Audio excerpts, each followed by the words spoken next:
Good morning. It is your Saturday morning this morning, February the 6th, and we're completing this week's focus on from John Stott on some of the parables in the New Testament with the parable of the Good Samaritan.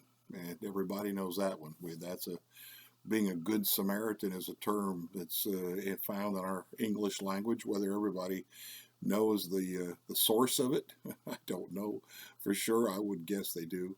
But so let's see if John Stott can share any insights, any encouragements to us from this story that we've not already heard or figured out for ourselves. And especially as I think about it, probably a most appropriate thought for us in this time in which we're living. The parable of the Good Samaritan.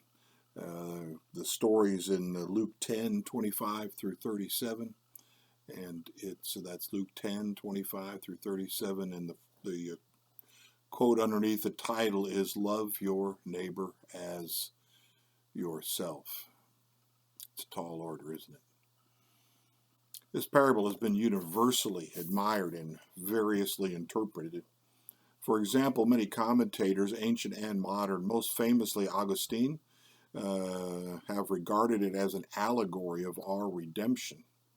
The Good Samaritan is Jesus Christ, our Redeemer, who finds us half dead, dresses our wounds, commits us to the church, the inn, gives the innkeeper 2 silver coins, the sacraments, and promises to return. It's ingenious, and we may at least see the Good Samaritan as a picture of redeeming love.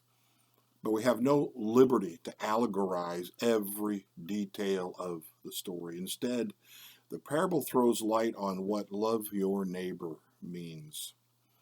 Firstly, this parable is an illustration of love. Negatively, Moses gave examples of how if we truly love our neighbor, we will neither neglect the poor, nor exploit wage earners, nor harm the deaf or the blind, nor pervert justice, nor use false weights or measures in business, nor harbor a grudge, nor take revenge. For all these are incompatible with love your neighbor. And he drew those examples from Leviticus 19. Positively, we are to seek our neighbor's highest welfare. Secondly, this parable gives us a definition of neighbor. Of all unlikely people, it was a Samaritan who came to the rescue of the robber's victim. Samaritans were hated by Jews as racial and religious half-castes. Yet there is a Samaritan doing for a Jew what no Jew would ever dream of doing for a Samaritan. True neighbor love is reciprocal. It defines both who our neighbors are, whom we are to serve, and what being a neighbor to them will mean.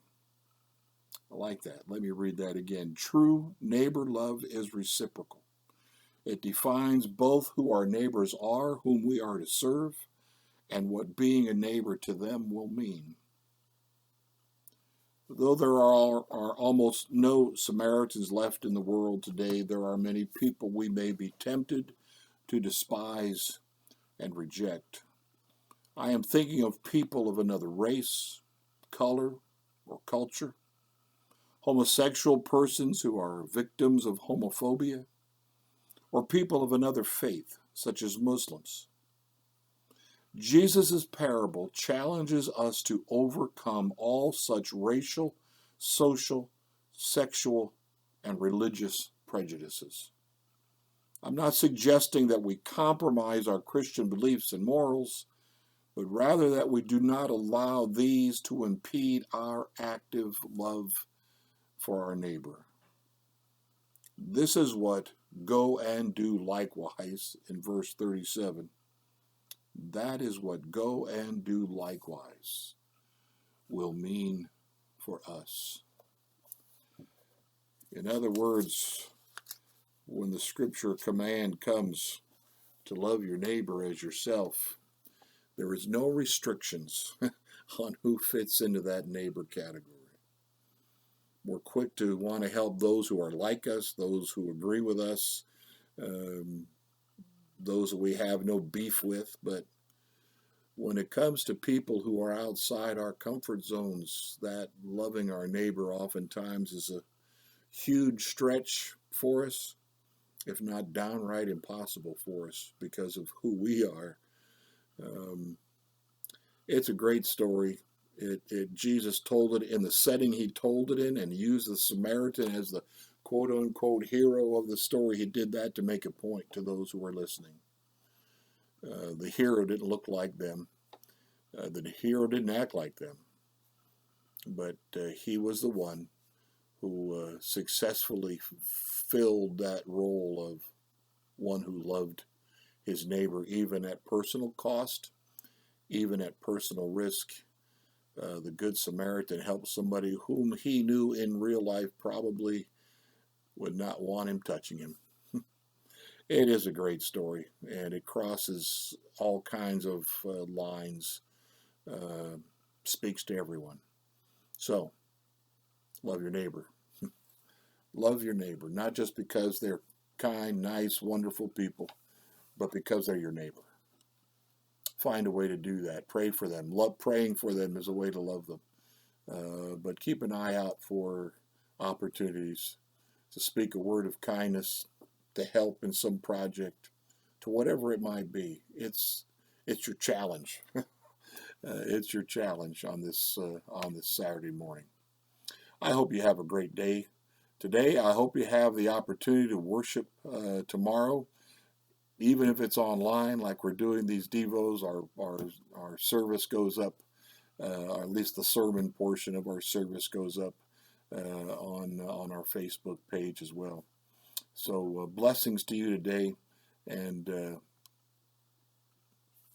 make a list today of your neighbors, and make an effort to, even in the face of COVID here in this coming year, get to know them, get to help them. If you live in an established neighborhood, you may know who they are already, and you may know their needs. If you live in a neighborhood like I do, there's maybe there's one family that's been here for the same length of time we've been. Everybody else comes and goes, and it makes it difficult to make connections. But make the effort anyway to love your neighbor, as I will do also. Blessings to you today.